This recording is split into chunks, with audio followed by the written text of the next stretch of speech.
Bismillahirrahmanirrahim. Hari ini Muslim Camp Malaysia berada di Kairo, Mesir. Bersama kami ada lebih kurang 15 sukarelawan Muslim Camp Egypt yang akan bersama-sama kami ke sempadan Ismailiyah sejauh 120 km daripada bandar Kairo, mengambil masa lebih kurang 2 jam untuk sampai.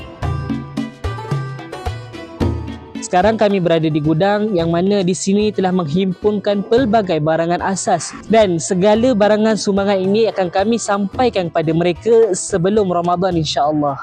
Alhamdulillah, inisiatif daripada Muslim Camp Malaysia bersama Op Ehsan dan AAKRP, Kementerian Luar Negara Malaysia. Dan lihatlah bagaimana alhamdulillah ini sebahagian barangan yang kami sediakan berupa set-set barangan makanan di hadapan ini. Kemudian set-set kebersihan dan juga set untuk selimut untuk musim sejuk. Jadi semua bantuan ini akan disalurkan kepada Muslim Care Palestin ataupun Muslim Care di Gaza yang diketuai oleh Abu Ais An-Najjar.